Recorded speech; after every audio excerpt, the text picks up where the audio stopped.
तो दोस्तों देखिए आज का पहला प्रश्न, यदि a और b अभाज्य संख्या है तो a और b का लसा है, यानी कि एलसीएम पूछ रहा है। तो देखिए अभाज्य संख्या क्या होता है, मैं आपको रिवीजन के थ्रू से बताते हैं और आपका भी रिवीजन हो जाएगा। तो देखिए अभाज्य संख्या वैसे होते हैं जिसका फैक्टर करने पर दो ही फैक्टर प्राप्त होते हैं, या फिर जो स्वयं से करता है और जो एक से करता है। तो देखिए अभाज्य संख्या का सबसे पहले आप सभी को उदाहरण देते हैं, जैसे कि आपका 1 हो गया, 5 हो गया, उसके बाद 3 हो गया, 7 हो गया। ये सब जो होते हैं ना अभाज्य संख्या होते हैं। अगर सभी का आप फैक्टर करते हैं तो आपका फैक्टर क्या प्राप्त होते हैं, दो फैक्टर प्राप्त होते हैं। ये या तो ये स्वयं से कटेगा या फिर 5 से कटेगा। तो देखिए इसका क्या बोल रहा है कि लसागु क्या होगा। अगर हम लोग दो अभाज्य संख्या ले लेते हैं, माना कि अभाज्य संख्या पहला a ले लिए हैं और दूसरा अभाज्य संख्या को b ले लिए हैं, तो 1 और 5 का हम लोग क्या करेंगे, लसागु ज्ञात करेंगे, यानी कि एलसीएम करेंगे। ठीक है, एलसीएम तो सबको आता ही होगा। तो यहाँ पे 1 और 5 का एलसीएम जो है, 1 और 5 का एलसीएम नहीं होता है, तो हम लोग क्या करेंगे, 1 और 5 को डायरेक्टली गुणा कर देते हैं। ठीक है, तो क्या प्राप्त होता है, 5 ही प्राप्त होता है। ठीक है, तो अभाज्य संख्या का लसागु ज्ञात करने के लिए क्या करते हैं, दोनों फैक्टर को क्या करते हैं, दोनों अभाज्य संख्या को गुणा कर देते हैं, तभी वो क्या होता है, लसागु प्राप्त होता है। इसके लिए क्या होगा, a और b को गुणा करते हैं। तो यहाँ पे हमारा ऑप्शन नंबर सी बिल्कुल सेफ तो रह जाएगा, a गुणा b।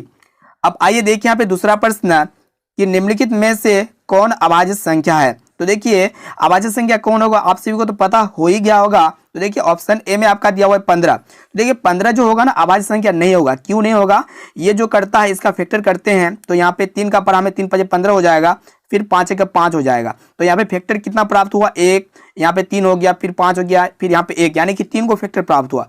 इसी प्रकार अगर हम लोग 23 का फैक्टर करते हैं तो ये 23 जो होता है ना 1 से करता है और 23 से करता है, यानी कि ये आपका जाएगा 23 से और 1 से, तो इसका फैक्टर मात्र क्या हुआ, 2 को ही प्राप्त हुआ।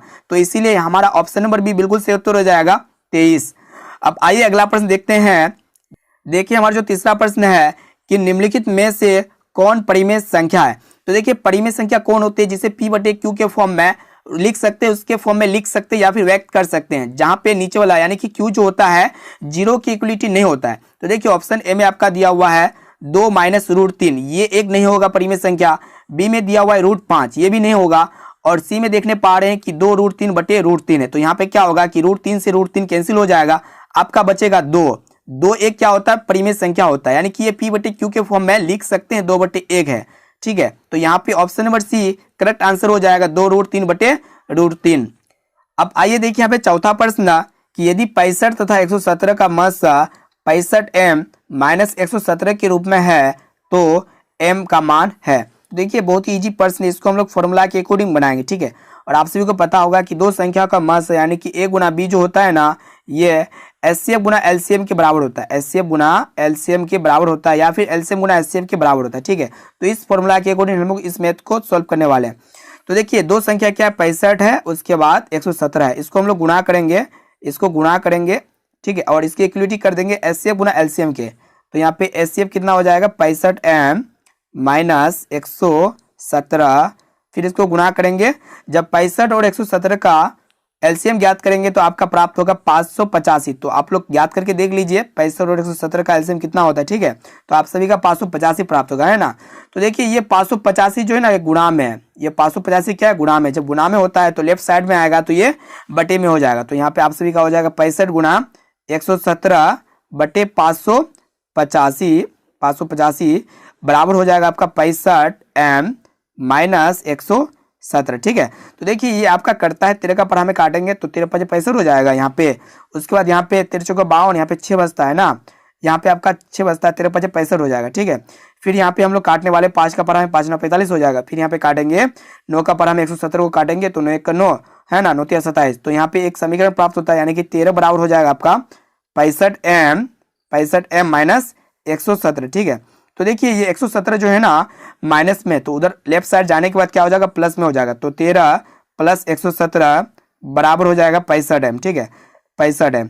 तो देखिए जब 13 और 117 को ऐड कीजिएगा तो आपका प्राप्त होगा 130 बराबर 65m। तो यहाँ पे हम लोग काटेंगे, 65 का पढ़ा में 2 बार में 130 प्राप्त हो जाता है, यानी कि m का मान प्राप्त हो गया है 2। तो यहाँ पे हमारा ऑप्शन नंबर बी बिल्कुल राइट आंसर हो जाएगा 2। अब देखिए यहाँ पे पांचवा प्रश्न कि 2,10 और 20 के लस और मस का अनुपात है। तो देखिए ये बहुत ही सिंपल प्रश्न है, तो इसको हम लोग इस प्रकार सॉल्व करेंगे। तो सबसे पहले बारी बारी से सभी का एलसीएम ज्ञात कर लेते हैं। 2 का एलसीएम ज्ञात करेंगे तो 2 गुना 1 हो जाएगा। उसके बाद हम लोग 10 का एलसीएम ज्ञात करेंगे तो यहाँ पे 2 गुना 5 हो जाएगा, ठीक है। उसके बाद हम लोग जो 20 का एलसीएम ज्ञात करेंगे तो यहाँ पे 2 गुना 5 हो जाएगा, ठीक है। तो देखिए हम लोग जो इसका सभी का बारी बारी से एलसीएम ज्ञात कर लेते हैं। अब तीनों का हम लोग एलसीएम ज्ञात करेंगे, ठीक है, तीनों का। तो एलसीएम तो ज्ञात करने के लिए सबसे बेस्ट तरीका होता है कि तीनों का हाईएस्ट जो घात होता है उसको लेते हैं। तो यहाँ पे आपका 2, 10, 20 का जो एलसीएम हो जाएगा, हाईएस्ट घात 2 वाला यहाँ पे हो जाएगा, 2 की पावर 2 हो जाएगा, 2 की पावर 2 गुना 5 हो जाएगा। तो यहाँ पे 2 की पावर 2 का अर्थ होता है 4 गुना 5 यानी कि 20 प्राप्त हो गया सभी का एलसीएम। अब इस सब का हम लोग क्या करेंगे, एचसीएफ ज्ञात करेंगे। एचसीएफ क्या होता है, जो न्यूनतम घात वाला होता है, ठीक है, जो तीनों में कॉमन होता है, उभयनिष्ठ होता है। तो यहाँ पे 2 हो जाएगा आपका एचसीएफ, ठीक है, 2 क्या होगा, एचसीएफ हो जाएगा। तो यहाँ पे हम सभी का हमारा प्राप्त हो गया 2 एचसीएफ और आपका जो एलसीएम प्राप्त हुआ है 20 प्राप्त हुआ है। तो यहाँ पे क्या कर रहा है कि लस और मस का अनुपात क्या होगा। तो हम लोग पहले क्या लेंगे, लस को लेंगे, एलसीएम को लेंगे। तो एलसीएम यहाँ पे आप सभी का प्राप्त हुआ है 20, तो 20 बटे अनुपात का अर्थ होता है बटे, तो 20 बटे हो जाएगा 2। तो जब इसको काटेंगे तो यहाँ पे हो जाएगा 2 दाएं 20, यानी कि इसको हम लोग कह सकते हैं 10:1। नीचे में आपका 1 बचा हुआ है, तो यहाँ पे हमारा ऑप्शन नंबर बी बिल्कुल सही उत्तर हो जाएगा 10:1। अब आइए अगला प्रश्न देखते हैं। देखिए हमारा जो छठा प्रश्न है, ये प्रश्न आपके मैट्रिक बोर्ड परीक्षा के लिए बहुत ही इंपॉर्टेंट है कि सबसे छोटी भाज्य संख्या और छोटी अभाज्य संख्या का मस कितना होगा। तो देखिए भाज्य संख्या सबसे छोटी कितना होता है, 4 होता है, ठीक है। तो 4 और सबसे छोटी अभाज्य संख्या जो होता है ना 3 होता है। तो हम लोग 4 और 3 का मस ज्ञात करने वाले, ठीक है। तो 3 और 4 का जब हम लोग मौसा ज्ञात करेंगे तो मौसा ज्ञात करने सबकी को आता होगा। तो यहाँ पे आपका हो जाएगा 3 का 3, फिर 1 से जाएगा ये 3 हो जाएगा, ठीक है। तो यहाँ पे आप सभी का जो मौसा प्राप्त हो गया 1 प्राप्त हो गया। तो यहाँ पे 6 नंबर का जो राइट आंसर हो जाएगा 1 हो जाएगा। इसको अच्छी तरह से याद रखना कि जो सबसे छोटी भाज्य संख्या और सबसे छोटी अभाज्य संख्या का जो मौसा होता है वो 1 होता है, ठीक है। अब देखिए यहाँ पे 7वां प्रश्न है कि 2 लगातार संख्याओं का मसा है। तो देखिए 2 लगातार संख्याओं का मसा क्या होगा। तो देखिए 2 लगातार संख्या क्या क्या हो सकता है, 1 हो सकता है, 2 हो सकता है, ठीक है। उसके बाद 3 हो सकता है, 4 हो सकता है। इस तरह हम लोग 2 लगातार कहीं से भी उठा लेंगे संख्या को और उसका मौसा ज्ञात करेंगे। यहाँ पे सबसे पहला वाला को उठा लेते हैं, 1 और 2 का मौसा क्या होगा, 1 और 2 का मौसा 1 ही होगा ना। तो यहाँ पे हमारा ऑप्शन नंबर बी इसका भी सही उत्तर हो जाएगा 1। अब देखिए यहाँ पे 8वां प्रश्न क्या कर रहा है कि 5005 के कितने अभाज्य गुणनखंड है। तो देखिए इसके लिए हम लोग इसको क्या करेंगे, एलसीएम पहले करेंगे। तो 5005 को एलसीएम करने वाले हैं। देखिए किससे कटता है, 5 से कटेगा, 5 के 5, फिर यहाँ पे 0 हो जाएगा, फिर यहाँ पे 1 हो जाएगा, ठीक है। तो देखिए यहाँ पे फिर ये जाता है आपका 7 से, ठीक है, 7 से जाएगा, यहाँ पे 7 का 7 हो जाएगा, ठीक है। यहाँ पे 3 बचता है तो 7 चौक 28 हो जाएगा, फिर यहाँ पे आपका 2 बचता है तो यहाँ पे 7 या 21 हो जाएगा, ठीक है। फिर ये आपका जाता है 11 का पढ़ा में, तो 11 का 11 हो जाएगा, फिर यहाँ पे 11 या 33 हो जाएगा। तो यहाँ पे आप सभी का प्राप्त हुआ है 5 गुना 7 गुना 11 गुना 13। तो यहाँ पे अभाज्य गुणनखंड कितना है, 1 गो 2 गो 3 गो 4 गो है। तो यहाँ पे ऑप्शन नंबर बी इसका हमारा राइट आंसर हो जाएगा 4। अब आइए अगला प्रश्न देखते हैं। देखिए यहाँ पे 9वां प्रश्न कि कितने 2 अंकों की संख्या 3 से विभाज्य है। तो देखिए बहुत ही सिंपल प्रश्न है। तो देखिए इसको हम लोग किस प्रकार सोल्व करेंगे, 2 अंक का संख्या होना चाहिए और जो है 3 से विभाज्य होना चाहिए, ठीक है। तो देखिए इस तरह इसको हम लोग सोल्व करेंगे। तो देखिए 2 अंक का संख्या 0 से स्टार्ट होता है, तो 2 अंक का संख्या हो जाएगा आपका 12 और जो लास्ट संख्या होगा अंतिम संख्या होगा 99 होगा, ठीक है। तो यहाँ पे 12 हो जाएगा, उसके बाद 15 हो जाएगा जो 3 से कटेगा, फिर आपका 18 हो जाएगा, यहाँ पे एन डॉट डॉट कर देते हैं। तो ये आपका क्या बन गया, एपी बन गया, है ना, एपी ये आपका बन गया। तो ये प्रथम पद यानी कि 12 हो गया, फिर आपका डी का मान जो है 3 हो जाएगा, फिर ये एन जो है यानी कि एन बराबर 99 जो लास्ट पद होता है।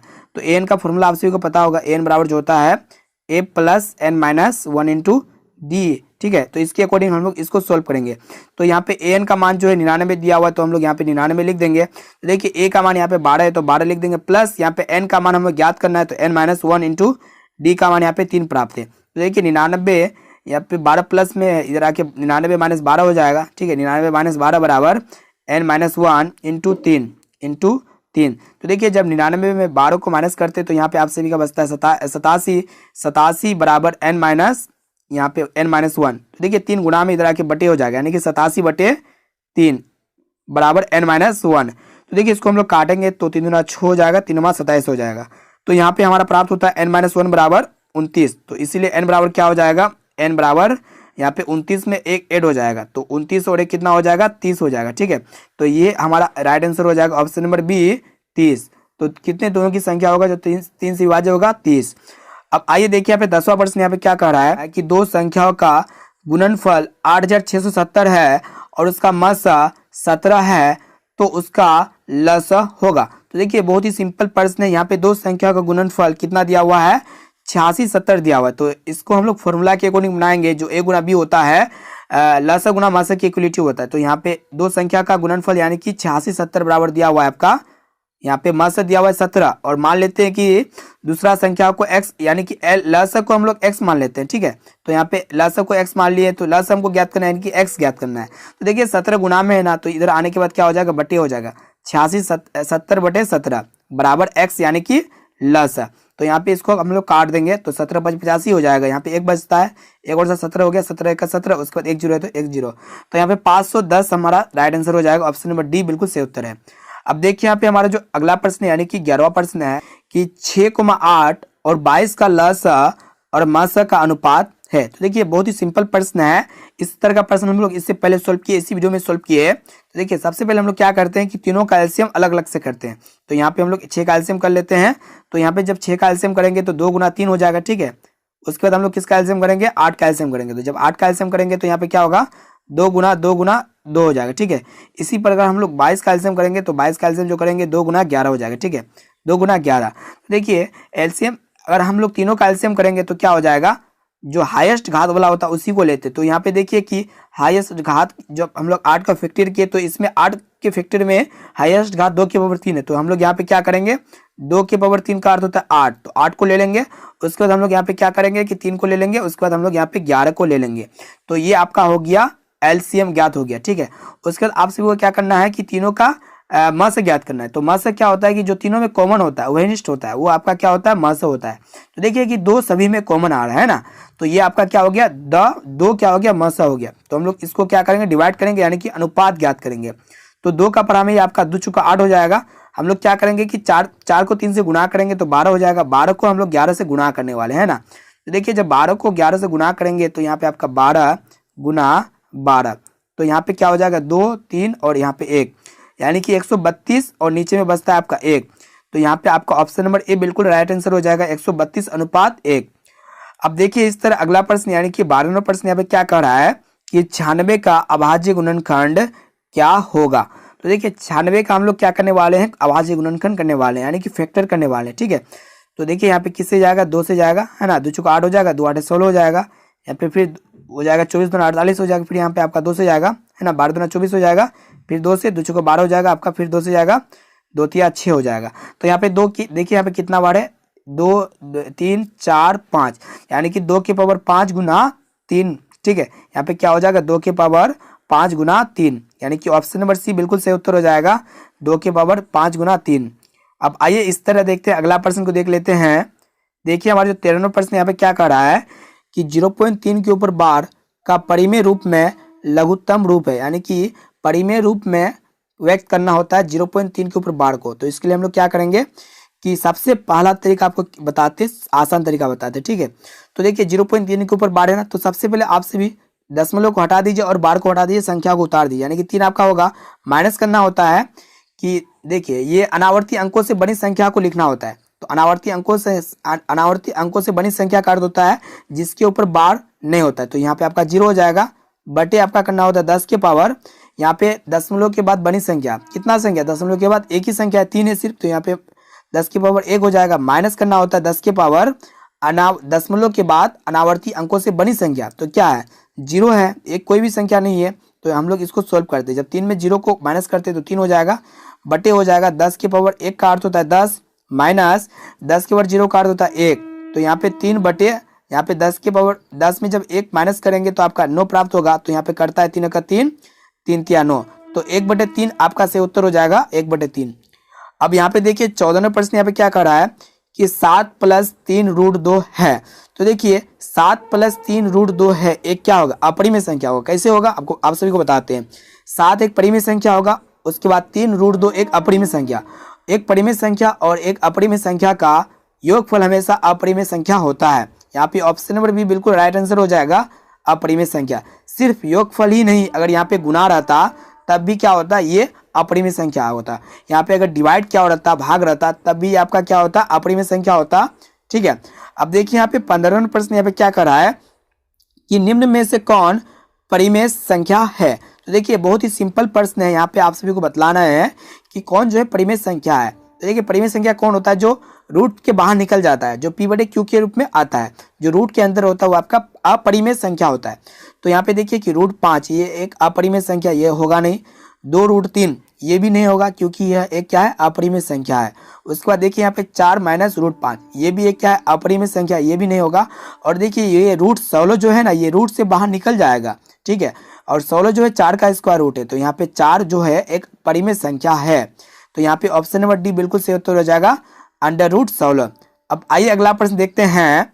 देखिए हमारा जो 16वां प्रश्न है कि 0 और 50 के बीच विषम संख्याओं की संख्या है। तो इस तरह का प्रश्न इससे पहले हम लोग सोल्व किए और ये एपी के अकॉर्डिंग, एपी के फॉर्मूला के अकॉर्डिंग इसको हम लोग सोल्व करते हुए चलेंगे और हम लोग विषम संख्याओं की संख्या को ज्ञात कर लेंगे। तो यहाँ पे 0 और 50 के बीच क्या क्या विषम संख्या हो सकता है, 1 होगा, उसके बाद आपका 3, इस तरह 5 हो जाएगा, 7 हो जाएगा, एंड डॉट डॉट डॉट 49 तक, 50 के बीच में 49 हो जाएगा विषम संख्या।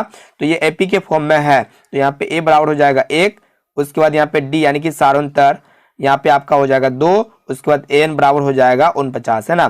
तो एन का फॉर्मूला आप सभी को पता होगा कि एन बराबर जो होता है a + n - 1 × d। तो इस फॉर्मूला के अकॉर्डिंग इसको हम लोग सोल्व करेंगे। तो यहाँ पे एन का मान जो है 49 है, तो यहाँ पे हम लोग 49 को लिख देंगे। उसके बाद देखिए ए का मान जो है 1 है, तो 1 लिख देंगे, फिर प्लस एन का मान, देखिए यहाँ पे एन का मान हमें ज्ञात करना है, तो n - 1 × d यानी कि सारांतर हम लोग अभी अभी ज्ञात किए, तो यहाँ पे 2 आया हुआ है ना। तो यहाँ पे 49, यहाँ पे देखिए +1 है ना, तो इधर आने के बाद -1 हो जाएगा, है ना। तो यहाँ पे आपका बचता है n - 1 × 2। तो देखिए 49 में जब हम लोग 1 को माइनस करते हैं तो यहाँ पे आपका 48 बचता है, यानी कि 48 बराबर हो जाएगा n - 1। तो देखिए यहाँ पे 2 जो है गुना में, तो इधर आने के बाद ये बटे में हो जाएगा, तो 24 × 48 होता है। तो यहाँ पे आपका हो जाएगा n बराबर n - 1 है ना, तो -1 उधर जाने के बाद प्लस हो जाएगा, तो 24 में 1 ऐड करेंगे तो 25 हो जाएगा, जो कि विषम संख्याओं की संख्या कितना हो जाएगा यहाँ पे 25। ऑप्शन नंबर बी बिल्कुल राइट आंसर हो जाएगा। अब आइए देखिए यहाँ पे 17 नंबर प्रश्न यहाँ पे क्या कह रहा है कि 5, 15 और 20 के लस और मस का अनुपात है। तो इस तरह का प्रश्न हम लोग इससे पहले भी सोल्व किए और इसको भी हम लोग सोल्व करेंगे। तो इसको सबसे पहले हम लोग कैसे सोल्व करते हैं, इसको बारी बारी से सभी का अलग अलग से एलसीएम करके देखते हैं। तो यहाँ पे जब हम लोग 5 का एलसीएम करेंगे तो यहाँ पे आपका आएगा 5 बराबर लिख सकते हैं, सॉरी यहाँ पे लिखते हैं 5 बराबर, इसको हम लोग लिख सकते हैं 1 × 5 या 5 × 1, ठीक है, लिख सकते हैं इसको हम लोग। उसके बाद देखिए 15 का जब हम लोग एलसीएम करेंगे तो यहाँ पे हो जाएगा 3 × 5, है ना। उसके बाद यहाँ पे 20 का जब हम लोग एलसीएम करेंगे तो यहाँ पे हो जाएगा 2 × 5। तो आप सभी को पता होगा कि एलसीएम जो होता है ना, तीनों में जो हाईएस्ट घात होता है, तीनों में से जो हाईएस्ट घात होता है उसको लिया जाता है। तो यहाँ पे एलसीएम बराबर लिख देते हैं, एलसीएम इज इक्वल टू, यहाँ पे देखिए यहाँ पे 5 तीनों में है तो हम लोग एक 5 तो लेंगे ही। उसके बाद देखिए 2 का स्क्वायर है तो हम लोग क्या लेंगे, यहाँ पे 2 का स्क्वायर को ले लेंगे, है ना, फिर गुना 3 ले लेंगे, तो ये आपका एलसीएम प्राप्त हो जाएगा 5। इसको जब आप सोल्व कीजिए 5, उसके बाद यहाँ के 2 का स्क्वायर 4 हो जाएगा, 5 × 20 हो जाएगा, है ना, 20 × 60। तो यहाँ पे आप सभी का प्राप्त होता है एलसीएम 60। उसके बाद यहाँ पे एचसीएफ क्या होगा, एचसीएफ में क्या होता है कि तीनों कॉमन होता है, वो आपका एचसीएफ कहलाता है। तो यहाँ पे आप सभी का 5 कॉमन है तो 5 क्या हो जाएगा, एचसीएफ हो जाएगा। तो यहाँ पे क्या है, अनुपात ज्ञात करने बोला है ना, लस और मस का। तो यहाँ पे हम लोग प्राप्त किए लस यानी कि एलसीएम प्राप्त किए 60 अनुपात आपको क्या करना है, अनुपात का अर्थ होता है बटे, तो 60/5। तो जब इसको काटिएगा तो 12 × 5 = 60 हो जाएगा ना। तो यानी कि इसको कहने का अर्थ है 12:1, यानी कि यहाँ पे ऑप्शन नंबर डी बिल्कुल राइट आंसर हो जाएगा, 12:1। अब आइए देखिए यहाँ पे 18 नंबर प्रश्न यहाँ पे क्या कह रहा है कि निम्न में कौन अपरिमेय नहीं है। अपरिमेय नहीं है उसको देख लेते हैं। यहाँ पे देखिए ऑप्शन नंबर ए में क्या दिया हुआ है, √10। तो देखिए √10 जो बाहर नहीं निकलेगा ये तो अपरिमेय है। यहाँ पे ऑप्शन नंबर बी को देखा जाए कि ऑप्शन नंबर बी क्या है, √24 है, ये भी रूट से बाहर नहीं निकलेगा, ये भी क्या है, एक अपरिमेय है। उस पर देखिए सही, देखिए यहाँ पे ऑप्शन नंबर सी को कि √35 ये भी तो बाहर नहीं निकलेगा रूट से, ये क्या होगा, अपरिमेय होगा। और डी को देखा जाए यहाँ पे क्या है कि अंडर रूट 121 है, और 121 जो है ना 11 का स्क्वायर रूट है, जो कि 11 एक अपरिमेय नहीं है, परिमेय है। तो यहाँ पे ऑप्शन नंबर डी बिल्कुल राइट आंसर हो जाएगा, अंडर रूट 121। अब देखिए यहाँ पे अगला प्रश्न को देख लेते हैं। आइए देखिए यहाँ पे हमारा जो 19वां प्रश्न है कि दो संख्याओं a और 18 का लसा 36 तथा मसा 2 है, तो a का मान क्या होगा। यानी कि यहाँ पे आप सभी को पूछ रहा है कि a का मान ज्ञात करने के लिए। तो यहाँ पे दो संख्या दिया हुआ है, पहला संख्या है a और दूसरा संख्या है 18। इसका लसक दिया हुआ है और मसा भी दिया हुआ है। तो इसके बाद आप सभी को पूछ रहा है कि a का मान क्या होगा। तो चलिए इसको हम लोग सॉल्व करते हैं। तो आप सभी को पता होगा कि दो संख्याओं का जो गुणनफल होता है लसक गुना मसक के बराबर होता है। तो दो संख्या यहाँ पे a गुना 18 हो जाएगा, और यहाँ पे जो है ना दोनों संख्याओं का जो लस दिया हुआ 36 दिया हुआ, 36 गुना यहाँ पे दोनों संख्याओं का जो मस है 2 दिया हुआ है ना। यहाँ पे हम लोग सॉल्व करते हैं तो यहाँ पे 18 दुना 36 हो जाएगा। तो यहाँ पे a बराबर हो जाएगा 2 दुना 4। तो यहाँ पे ऑप्शन नंबर सी बिल्कुल राइट आंसर हो जाएगा 4। अब देखिए यहाँ पे हमारा जो अगला प्रश्न यानी कि 20वां प्रश्न यहाँ पे क्या कर रहा है कि यदि p तथा q दो अभाज्य संख्या है तो उनका मस है। यानी कि यहाँ पे दो p और q दो अभाज्य संख्या दिया हुआ है, तो उनका मौस क्या होगा। आप सभी को बता देते हैं, जब भी दो अभाज्य संख्या दिया होता है और अब दो अभाज्य संख्या का जो मौसो होता है हमेशा एक होता है। क्या होता है, हमेशा एक होता है। यहाँ पे ऑप्शन नंबर डी बिल्कुल सही उत्तर हो जाएगा 1। अब आइए अगला प्रश्न देखते हैं। देखिए हमारा जो 21वां प्रश्न यहाँ पे क्या कह रहा है कि सबसे छोटी अभाज्य और सबसे छोटी भाज्य संख्या का गुणनफल है। तो देखिए सबसे छोटी अभाज्य संख्या कौन होता है, सबसे छोटी अभाज्य संख्या आपका 2 होता है ना। उसके बाद सबसे छोटी गुणा करना है, सबसे छोटी भाज्य संख्या, सबसे छोटी भाज्य संख्या हो जाएगा आपका 4। तो यहाँ पे 4 और 2 को जब हम लोग गुणा करते हैं तो 8 प्राप्त होता है। तो यहाँ पे ऑप्शन नंबर सी बिल्कुल राइट आंसर हो जाएगा 8। अब आइए देखिए हमारा जो 22वां प्रश्न है कि निम्न में कौन सी अभाज्य संख्या है। तो देखिए यहाँ पे अभाज्य संख्या पूछ रहा है। अभाज्य संख्या वो होता है जिसका फैक्टर मात्र 2 होता है और जो स्वयं से करता है और वो 1 से करता है, तो वो आपका अभाज्य संख्या होता है। तो देखिए यहाँ पे 29 जो होगा ना एक अभाज्य संख्या होगा, और 25 नहीं होगा, 16 भी नहीं होगा और 15 भी नहीं होगा, बल्कि 29 हमारा यहाँ पे राइट आंसर हो जाएगा। अभाज्य संख्या 29 है। अब आइए देखिए यहाँ पे हमारा जो अगला प्रश्न है 23वां प्रश्न है 3.27 के ऊपर बार है। तो देखिए जब भी बार वाला आए ना तो वो एक क्या होता है, एक पूर्णांक संख्या होता है, या फिर एक परिमेय संख्या, या फिर एक प्राकृत संख्या, या फिर एक अपरिमेय संख्या। तो देखिए जो बार वाला या फिर जो रेकरिंग वाला होता है वो हमेशा एक परिमेय संख्या होता है। यहाँ पे ऑप्शन नंबर बी बिल्कुल सही उत्तर हो जाएगा, एक परिमेय संख्या। अब आइए अगला प्रश्न देखते हैं। आइए देखिए यहाँ पे नेक्स्ट प्रश्न क्या कर रहा है कि किसी पूर्णांक m के लिए सम संख्या का रूप है। तो देखिए किसी भी पूर्णांक m के लिए जो सम संख्या का रूप होता है ना वो क्या हो सकता है उसको चेक कर लेते हैं। तो सम संख्या का रूप क्या होता है देखते हैं। सम संख्या आप यहाँ पे m के लिए हम लोग क्या लेंगे, सम संख्या लेंगे, ठीक है। तो यहाँ पे पहला ऑप्शन को चेक करते हैं। तो यहाँ पे अगर m की जगह 2 लेते हैं तो 2 + 2 यहाँ पे 4 हो जाता है, ये एक सम संख्या का रूप है। अगर b को चेक करते हैं, ऑप्शन बी को चेक करते हैं, तो यहाँ पे हम लोग m की जगह 2 लेने वाले हैं, 2 × 2 + 1 यानी कि यहाँ पे 5 प्राप्त होता है। यहाँ पे इसको भी चेक कर लेते हैं ऑप्शन नंबर डी को। तो यहाँ पे 2 × m की जगह 2 लेंगे, फिर -1, जब 2 को 2 से गुणा करेंगे तो 4 प्राप्त होगा, 4 में 1 माइनस करेंगे तो यहाँ पे आप सभी का 3 प्राप्त होगा। फिर सी को चेक कर लेते हैं, सी में क्या दिया हुआ है, 2 × m की जगह 2 लेंगे, तो यहाँ पे 2 को जब 2 से गुणा कीजिएगा तो यहाँ पे आप सभी का 4 प्राप्त होता है। यानी कि यहाँ पे ऑप्शन नंबर ए और ऑप्शन नंबर सी बिल्कुल राइट आंसर हो जाएगा, ऑप्शन नंबर ए और ऑप्शन नंबर सी। अब देखिए यहाँ पे हमारे जो 25वां प्रश्न यहाँ पे क्या कर रहा है। देखिए यहाँ पे हमारा जो 25वां प्रश्न है कि निम्न में से कौन सा अपरिमेय नहीं है। तो यहाँ पे आप सभी को अपरिमेय नहीं है कह रहा है। तो देखिए ऑप्शन ए में दिया हुआ है √64/81। तो यहाँ पे एक क्या हो जाएगा, 64 से स्क्वायर रूट, यहाँ पे 8 का 64 स्क्वायर रूट होता है, बटे यहाँ पे 81 जो है ना 9 का स्क्वायर रूट है। तो यहाँ पे 8/9 प्राप्त होता है, जो कि एक परिमेय संख्या है, अपरिमेय संख्या नहीं है।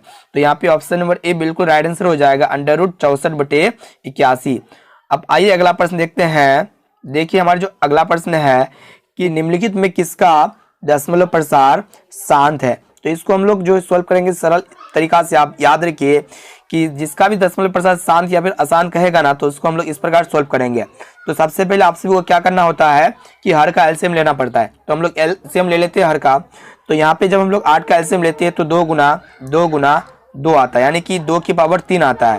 तो देखिए जो भी जिसका भी हम लोग हर का एलसीएम लेने के पश्चात अगर 2 की घात आए या फिर 5 की घात आए या फिर 2 गुना 5 की घात दोनों की घात आए ना, वो आपका दशमलव प्रसार शांत होता है। तो यहाँ पे ऑप्शन नंबर ए बिल्कुल सही उत्तर हो जाएगा। 3/8 क्या है, शांत है। अब आइए देखिए यहाँ पे हमारा जो 27वां प्रश्न है कि 6/15 का दशमलव प्रसार है। तो इसको भी हम लोग चेक करते हैं, आप लोग को समझ में आ जाएगा। तो हम लोग हर का यहाँ पे 15 का जो है एलसीएम लेने वाले हैं। जब हम लोग 15 का एलसीएम लेंगे तो 3 गुना 5 आएगा। तो देखिए जब भी 2 गुना 5 के अलावे अगर दूसरा घात आ जाए, जैसा कि यहाँ पे देखने पा रहे हैं 3 की घात, तो ये एक क्या होगा, अशांत होगा। तो यहाँ पे ऑप्शन नंबर बी बिल्कुल राइट आंसर हो जाएगा, अशांत। अब आइए अगला प्रश्न देखते हैं। आइए देखिए यहाँ पे हमारा जो 28वां प्रश्न है कि 4 - √3 है। तो देखिए यहाँ पे क्या करा है कि 4 - √3 एक क्या होगा, परिमेय संख्या या फिर अपरिमेय संख्या, विभिन्न संख्या या फिर पूर्णांक। तो आप याद रखिए जब भी एक परिमेय संख्या और एक अपरिमेय संख्या का अंतर आए तो वो हमेशा अपरिमेय संख्या ही प्राप्त होता है। तो यहाँ पे ऑप्शन नंबर बी बिल्कुल राइट आंसर हो जाएगा, अपरिमेय संख्या। अब देखिए यहाँ पे हमारा जो 29वां प्रश्न है कि निम्नलिखित में कौन अपरिमेय संख्या है। इसको भी हम लोग सरल रूप में देखेंगे और आप सभी को बताएंगे। तो देखिए अपरिमेय संख्या कौन होता है, जो रूट के अंदर होता है वो आपका अपरिमेय संख्या होता है, जो रूट से बाहर नहीं निकलता है। यहाँ पे देखिए ऑप्शन ए में देखा जाए तो यहाँ पे 36 जो है ना 6 का स्क्वायर रूट है, इसलिए 6 बाहर निकल जाएगा। और 64 जो है 8 का स्क्वायर रूट है, ये भी निकल जाएगा, है ना। तो यहाँ पे 6/8 प्राप्त हुआ, ये तो एक परिमेय संख्या, ये नहीं होगा। ऑप्शन बी में देखा जाए तो यहाँ पे 1 का स्क्वायर रूट 1 होता है और यहाँ पे 81 जो है ना 8 का स्क्वायर रूट 9 का स्क्वायर रूट है। तो यहाँ पे 1/9 जो है आया, ये एक परिमेय संख्या के फॉर्म में है, ये भी नहीं होगा। और ऑप्शन नंबर सी में देखा जाए कि यहाँ पे क्या है कि √3/5, ये तो स्क्वायर रूट से बाहर नहीं निकलता है, इसीलिए ये क्या होगा, अपरिमेय संख्या होगा। यहाँ पे ऑप्शन नंबर बी बिल्कुल सही उत्तर हो जाएगा, √3/5। अब आइए अगला प्रश्न देख लेते हैं। देखिए हमारा जो 30वां प्रश्न है कि निम्नलिखित में कौन सी अभाज्य संख्या है। तो देखिए अभाज्य संख्या आप सभी को बार बार बताते हैं, जिसका फैक्टर मात्र 2 प्राप्त होता है वो आपका अभाज्य संख्या होता है। तो देखिए ऑप्शन ए में देख लेते हैं, 6 का जब हम लोग फैक्टर करते हैं तो यहाँ पे आपका प्राप्त होता है 2 गुना, उसके बाद यहाँ पे 3 गुना 1 प्राप्त होता है। यहाँ पे फैक्टर देखने से यहाँ पे 3 प्राप्त होता है, ये एक नहीं होगा अभाज्य संख्या। और बी में देखा जाए यहाँ पे 9 का जब हम लोग फैक्टर करते हैं तो यहाँ पे आप सभी का प्राप्त होता है 3 गुना 1, ये भी अभाज्य संख्या नहीं होगा, क्योंकि यहाँ पे फैक्टर की संख्या 3 है, गुणनखंड 3 है। जब हम लोग 15 का फैक्टर करते हैं तो यहाँ पे आप सभी का प्राप्त होता है यहाँ पे 3 गुना 5 गुना 1 प्राप्त होता है। यहाँ पे भी ये जो फैक्टर की संख्या है 3 है, ये भी अभाज्य संख्या नहीं होगा। अगर हम लोग 11 का फैक्टर करते हैं तो यहाँ पे आप सभी का प्राप्त होता है 11 गुना 1, मात्र 2 ही फैक्टर प्राप्त होता है, जो कि ऑप्शन नंबर डी बिल्कुल राइट आंसर हो जाएगा, 11। अब आइए देखिए यहाँ पे हमारा जो 31वां प्रश्न यहाँ पे क्या कर रहा है कि 2 परिमेय संख्याओं के बीच कितनी परिमेय संख्या हो सकती है। ये प्रश्न आपकी मैट्रिक बोर्ड परीक्षा के लिए बहुत ही इंपॉर्टेंट है। देखिए यहाँ पे कितना बार पूछा गया है। तो देखिए 2 परिमेय संख्या के बीच कितना परिमेय संख्या हो सकता है, अनंत हो सकता है। यहाँ पे ऑप्शन नंबर डी बिल्कुल राइट आंसर हो जाएगा, अनंत। इसको अच्छी तरह से याद रखिएगा। अब आइए अगला प्रश्न देखते हैं। आइए देखिए यहाँ पे हमारा जो 32वां प्रश्न है कि 11/15 का दशमलव प्रसार क्या होगा। ये भी प्रश्न, इसको हम लोग इजी रूप में सरल करेंगे। सबसे पहले इसको आप सभी को चेक करना होता है, एलसीएम करके हर का एलसीएम करना होता है। जब हम लोग 15 का एलसीएम करते हैं तो यहाँ पे आप सभी का प्राप्त होता है 3 गुना 5। तो देखिए जब भी 5 की घात या फिर 2 की घात के अलावे दूसरा की घात आ जाए, जैसे कि यहाँ पे 3 की घात आया हुआ है, तो ये होगा आपका अशांत। यहाँ पे ऑप्शन नंबर बी बिल्कुल राइट आंसर हो जाएगा, अशांत। अब देखिए यहाँ पे हमारा जो 33वां प्रश्न है कि निम्नलिखित में कौन अपरिमेय संख्या है। देखिए यहाँ पे हम लोग चेक करते हैं कि कौन अपरिमेय संख्या के फॉर्म में है। तो यहाँ पे अगर हम ऑप्शन ए में देखा जाए तो यहाँ पे 64 का स्क्वायर रूट 8 जो होता है ना, 64 का स्क्वायर रूट होता है और यहाँ पे 36 जो है 6 निकल जाएगा, तो यहाँ 8/6 आया, जो कि एक परिमेय संख्या, ये नहीं होगा। और बी में देखा जाए रूट 81 है, ये भी निकल जाता है। नो का पर हमें ये भी नहीं होगा, ये परिमेय संख्या होगा। और सी में देखा जाए यहाँ पे क्या है कि अंडर रूट 2.5 है, तो यहाँ पे अंडर रूट 2.5 को इस प्रकार हम लोग लिख सकते हैं, अंडर रूट 2.5, इसको हम लोग पॉइंट को उड़ा सकते हैं तो 10 आएगा, है ना। तो यहाँ पे इसको जब काटेंगे 5 25 हो जाएगा, 5 दूना 10 हो जाएगा। तो यहाँ पे अंडर रूट 5 बटे अंडर रूट 2 बचता है, जो कि यह एक अपरिमेय संख्या है। ऑप्शन नंबर सी बिल्कुल राइट आंसर हो जाएगा। अब आइए अगला प्रश्न देखते हैं। देखिए यहाँ पे 34वां प्रश्न यहाँ पे क्या कर रहा है कि रूट 2 है एक। तो देखिए रूट 2 है एक क्या है, परिमेय संख्या है या फिर अपरिमेय संख्या या फिर प्राकृत संख्या है, इनमें से कोई नहीं। तो देखिए रूट 2 एक जो होगा ना अपरिमेय संख्या होगा, क्योंकि यह जो है रूट से बाहर नहीं निकलता है। यहाँ पे ऑप्शन नंबर बी बिल्कुल राइट आंसर हो जाएगा, अपरिमेय संख्या।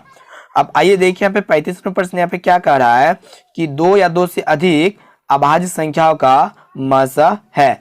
देखिए हम लोग चेक करके ज्ञात कर लेते हैं कि 2 या 2 से अधिक अभाज्य संख्या का मौसा क्या होता है।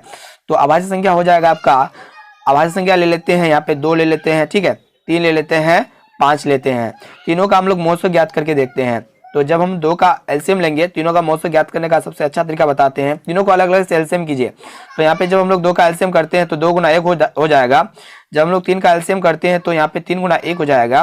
फिर 5 का जब हम लोग एलसीएम लेते हैं तो यहाँ पे आप सभी का प्राप्त होता है 5 गुना 1। तो देखिए मौसा क्या होता है, जो तीनों में कॉमन होता है, तीनों में क्या कॉमन है, 1 कॉमन है। तो यहाँ पे मौसा प्राप्त हो जाएगा, ऑप्शन नंबर ए बिल्कुल राइट आंसर हो जाएगा 1।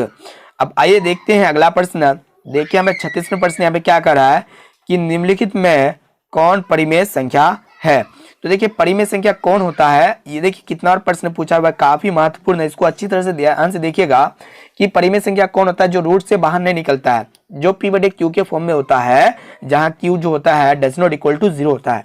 तो यहाँ पे ऑप्शन ए में देखा जाए कि अंडर रूट 3 है, तो यह ए क्या होगा, परिमेय संख्या होगा, ये तो परिमेय संख्या होगा नहीं। बी में देखा जाए यहाँ पे क्या है कि 2 रूट 2 बटे रूट 2, यहाँ पे क्या हो रहा है कि रूट 2 से रूट 2 कैंसिल हो रहा है, तो यहाँ पे आपका बचता है 2 एक क्या होगा, परिमेय संख्या होगा, यानी कि ऑप्शन नंबर बी बिल्कुल राइट आंसर हो जाएगा 2। अब आइए देखिए यहाँ पे अगला प्रश्न कि 2 क्रमिक सम संख्याओं का एचसीएफ होगा। तो देखिए 2 क्रमिक सम संख्या का एचसीएफ क्या होगा, क्रमिक का अर्थ होता है लगातार। यहाँ पे 2 सम संख्या लेते हैं लगातार, 2 उसके बाद 4, तो दोनों का जब हम लोग एचसीएफ ज्ञात करते हैं तो यहाँ पे 2 प्राप्त होता है, यानी कि यहाँ पे ऑप्शन नंबर बी बिल्कुल राइट आंसर हो जाएगा 2। अब आइए अगला प्रश्न देखते हैं। देखिए यहाँ पे अगला प्रश्न यानी कि 38वां प्रश्न यहाँ पे क्या कर रहा है कि किसी धनात्मक पूर्णांक a तथा b के लिए a, b का मस गुना a, b का लस निम्न में से किसके बराबर है। तो देखिए यहाँ पे क्या कह रहा है कि a, b का मस गुना a, b का लस जो बराबर होता है ना, 2 संख्याओं के गुणनफल के बराबर होता है, यानी कि a गुना b के बराबर होगा। यहाँ पे ऑप्शन नंबर सी बिल्कुल राइट आंसर हो जाएगा, a गुना b।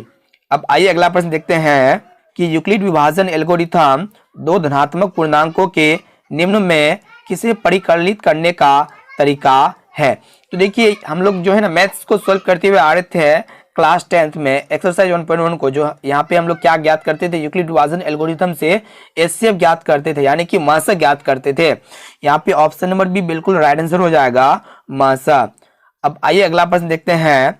देखिए यहाँ पे 40वां प्रश्न यहाँ पे क्या कर रहा है कि पाई है। देखिए आप याद रखिए पाई जो होते हैं ना एक अपरिमेय संख्या होते हैं। यहाँ पे ऑप्शन नंबर बी बिल्कुल राइट आंसर हो जाएगा अपरिमेय संख्या। अब आइए देखिए यहाँ पे 41वां प्रश्न यहाँ पे क्या कर रहा है कि निम्नलिखित में कौन अपरिमेय संख्या नहीं है। तो देखिए अपरिमेय संख्या कौन है उसको हम लोग चेक कर लेते हैं। देखिए यहाँ पे क्या है कि अंडर रूट 7 है, ये एक क्या होगा, अपरिमेय संख्या होगा, ये नहीं होगा। ऑप्शन बी में देख लेते हैं, ऑप्शन बी में क्या दिया हुआ है, रूट 3/7। तो एक अपरिमेय संख्या और परिमेय संख्या का भागफल हमेशा अपरिमेय संख्या प्राप्त होता है, ये भी नहीं होगा। और बी में देखा जाए और सी में देखा जाए यहाँ पे क्या है कि √2/√5, ये भी नहीं होगा, क्योंकि यहाँ पे रूट 2 बाहर नहीं निकलता, √5 भी बाहर नहीं निकलता है और कटता भी नहीं है, ये भी नहीं होगा। और यहाँ पे देखिए यहाँ पे डी नंबर को देखा जाए, यहाँ पे काटते हैं तो कट जाएगा, यहाँ पे 3 का पढ़ा में कटता है, यहाँ पे 3 दूना 6 हो जाएगा, 3 5 15 हो जाएगा, यहाँ पे 3 का 30, उसके बाद यहाँ पे 3 चौका 18, तो अंडर रूट 25/16 जो है 5 से कट जाता निकल जाता है, और 16 जो है 4 का स्क्वायर रूट है, यानी कि 5/4 एक अपरिमेय संख्या नहीं है बल्कि परिमेय संख्या है। यहाँ पे ऑप्शन नंबर डी बिल्कुल राइट आंसर हो जाएगा। अब आइए देखिए यहाँ पे अगला प्रश्न क्या है, 42वां प्रश्न कि √3 और √5 है। तो देखिए √3 और √5 एक क्या होगा, अपरिमेय संख्या होगा। यहाँ पे ऑप्शन नंबर बी बिल्कुल राइट आंसर हो जाएगा, एक अपरिमेय संख्या। अब आइए अगला प्रश्न देखते हैं। देखिए यहाँ पे हमारा जो 43वां प्रश्न है कि निम्नलिखित में कौन सा भिन्न का दशमलव प्रसार शांत होगा। तो चलिए आप सभी को बताते हैं शांत दशमलव प्रसार किसका किसका होगा और किसका नहीं होगा। इसके लिए हम लोग सभी का एलसीएम करेंगे हर का। तो यहाँ पे हम लोग 105 का जब एलसीएम करते हैं तो यहाँ पे 3 तिया 9 हो जाएगा, 3 5 15 हो जाएगा, 5 7 35 हो जाएगा। ठीक है, तो यहाँ पे क्या प्राप्त होता है, 3 की घात 5 7 की घात, यहाँ पे यानी कि 5 की घात को छोड़ के इसके अतिरिक्त 3 की घात आया और 7 की घात आया, ये होगा अशांत आवृत्ति। ठीक है, इसलिए होगा क्योंकि 5 की घात और 2 की घात के अलावा अगर अगला दूसरा घात आ जाए, जैसे कि 3 की घात आया हुआ है, 7 की घात आया हुआ है, तो वो अशांत होगा। इसी प्रकार हम लोग 210 का भी चेक कर लेते हैं। तो यहाँ पे आपका जाएगा 2 1 का 2, 105 हो जाएगा। फिर यहाँ पे आपका जाएगा 3 तिया 9, 3 5 15, फिर ये जाएगा 5 7 35, ये भी नहीं होगा, है ना। उसके बाद अगला देखते हैं, सी नंबर को चेक कर लेते हैं। यहाँ पे देखते हैं कि ये 2 से जाएगा 2 चौका 8 हो जाएगा, फिर 2 से जाएगा 22 दूना 44 हो जाएगा, फिर 2 से जाएगा 11 दूना 22 हो जाएगा, ये भी नहीं होगा। इसलिए नहीं होगा क्योंकि यहाँ पे 11 की घात आया हुआ है ना। उसके बाद 160 का चेक कर लेते हैं कि इसका कितना आता है। तो इसको हम लोग चेक करके बताते हैं। ये 2 8 16 हो जाएगा, 80 दूना 160 हो जाएगा, फिर 2 से जाएगा 40 दूना 80 हो जाएगा, फिर 2 से जाएगा आपका 20 दूना 40 हो जाएगा, फिर 2 से जाएगा 10 दूना 20 हो जाएगा, फिर 2 से जाएगा 2 5 10 हो जाएगा। अगर यहाँ पे देखने से 2 की घात के साथ साथ 5 की घात भी आया है, तो ये इसका क्या होगा, दशमलव प्रसार शांत होगा, जो कि ऑप्शन नंबर डी बिल्कुल राइट आंसर हो जाएगा, 3/160। अब आइए देखिए यहाँ पे अगला प्रश्न क्या है, 44वां प्रश्न कि इतना जो है ना आप सभी को बतलाना है कि परिमेय संख्या है या फिर अपरिमेय संख्या या फिर पूर्णांक संख्या। तो देखिए इस तरह जब भी रहे ना, आप सभी को बता देते हैं कि C पॉइंट XY, फिर डबल X, फिर Y, फिर ट्रिपल X। तो यहाँ पे क्या हो रहा है कि C एक क्या होता है, ये फर्स्ट वाला क्या होगा, एक शांत दशमलव प्रसार होगा, और ये x जो होगा ना 0 से 9 तक कोई संख्या होगा, और y जो होगा ये भी 0 से 9 तक कोई संख्या होगा। और ये डबल x और ट्रिपल x का कहने का अर्थ होता है कि ये दो पहली बार एक बार आया, यहाँ पे देखिए एक जो है यहाँ पे पहली बार आया, फिर यहाँ पे एक जो है 2 बार आया, फिर यहाँ पे एक जो है 3 बार प्राप्त हुआ है, फिर 4 बार, यानी कि यहाँ पे एक जो है बार बार इसका संख्या बढ़ते जा रहा है। तो इस तरह जब भी इसके फॉर्म में आया तो आप याद रखिएगा इसका ये जो होता है ना अपरिमेय संख्या होता है। यहाँ पे ऑप्शन नंबर सी बिल्कुल राइट आंसर हो जाएगा, अपरिमेय संख्या। अब आइए देखते हैं अगला प्रश्न, और 45वां प्रश्न देखते हैं कि √3/√12 है, परिमेय संख्या है या फिर अपरिमेय संख्या है या फिर अभाज्य संख्या है या फिर इनमें से कोई नहीं। तो देखिए इस तरह आप सभी को सॉल्व करना होता है कि √3/√12 आप लोग डायरेक्टली कर देते ही है, एक अपरिमेय संख्या है, जो कि आपका गलत है। अगर आपका करता है तो काट देना है, अगर नहीं करता है तो नहीं काटना है। तो यहाँ पे कटेगा 3 का 3, 3 चौका 12, तो हम लोग यहाँ पे ऊपर में एक बचा √1/√4। ठीक है, √1 1 हो जाएगा, फिर √4 जो बाहर निकल के आएगा 2, तो 1/2 जो होगा ना यह एक परिमेय संख्या होगा, जो कि ऑप्शन नंबर ए बिल्कुल राइट आंसर हो जाएगा, परिमेय संख्या। अब आइए देखिए यहाँ पे 46वां प्रश्न यहाँ पे क्या कह रहा है कि 3 - √3 है। तो देखिए 3 - √3 कहने का अर्थ है कि एक परिमेय संख्या और एक अपरिमेय संख्या का अंतर जो होता है ना हमेशा अपरिमेय संख्या होता है। यहाँ पे ऑप्शन नंबर बी बिल्कुल राइट आंसर हो जाएगा, अपरिमेय संख्या। अब आइए अगला प्रश्न देखते हैं। यहाँ पे क्या है कि 11.23564 के ऊपर यहाँ पे क्या है, बार है। तो देखिए जब भी रिएक्टिंग वाला आए या फिर बार वाला आए तो उसका जो दशमलव प्रसार होता है वो हमेशा एक अपरिमेय संख्या होता है, यानी कि ऑप्शन नंबर सी बिल्कुल राइट आंसर हो जाएगा, एक परिमेय संख्या। अब आइए देखिए यहाँ पे 48वां प्रश्न यहाँ पे क्या कह रहा है कि 5.2333, यहाँ पे कहने का अर्थ है कि 5.23 के ऊपर यहाँ पे क्या हो जाएगा, रेखरिक हो जाएगा। ये भी एक क्या होगा, परिमेय संख्या होगा, यानी कि बार वाला जब भी आए वो क्या होगा, एक परिमेय संख्या हो जाएगा। यहाँ पे ऑप्शन नंबर बी बिल्कुल राइट आंसर हो जाएगा, एक परिमेय संख्या। अब आइए अगला प्रश्न देखते हैं। देखिए यहाँ पे 50वां प्रश्न यहाँ पे क्या कह रहा है कि 1/√7 है। तो देखिए 1/√7 कहने का अर्थ है एक आपका परिमेय संख्या हो गया, फिर √7 एक अपरिमेय संख्या होगा।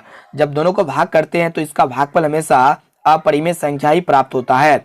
यहाँ पे ऑप्शन नंबर बी बिल्कुल राइट आंसर हो जाएगा, अपरिमेय संख्या। अब आइए अगला प्रश्न देखते हैं। देखिए यहाँ पे 50 नंबर प्रश्न यहाँ पे क्या कर रहा है कि भाज्य ए और भाजक बी के लिए ए बराबर बी क्यू प्लस आर में आर के लिए कौन सा सत्य है। यहाँ पे आप सभी को कंडीशन को बताना है कि इनमें से कौन सा कंडीशन सत्य है। तो इसका आंसर जो है ना आप हमें कमेंट बॉक्स में जरूर बताना, ये आपका होमवर्क प्रश्न रह गया, ठीक है। अब देखते हैं यहाँ पे 51 प्रश्न यहाँ पे क्या कर रहा है कि 5√2 है। देखिए 5√2 एक क्या होगा, परिमेय संख्या होगा या फिर अपरिमेय संख्या होगा या फिर एक काल्पनिक संख्या होगा या फिर इनमें से कोई नहीं। तो इसका भी आंसर आप सभी को जो है ना इसी वीडियो के कमेंट बॉक्स में आप सभी को कमेंट करना है कि 51 का कौन सा राइट आंसर होगा और 50 का कौन सा राइट आंसर होगा। तो दोस्तों अगर वीडियो आपको अच्छा लगा तो ज़्यादा से ज़्यादा इसे लाइक करें। इसका लाइक एम रखते हैं 500, तो 500 लाइक जल्दी से पूरा कीजिएगा। और इसी तरह के और भी वीडियो पाने के लिए हमारे चैनल को जल्दी सब्सक्राइब कीजिए, साथ साथ नोटिफिकेशन को ऑल पर सेलेक्ट जरूर कर देना। तो दोस्तों आज के लिए इतना ही।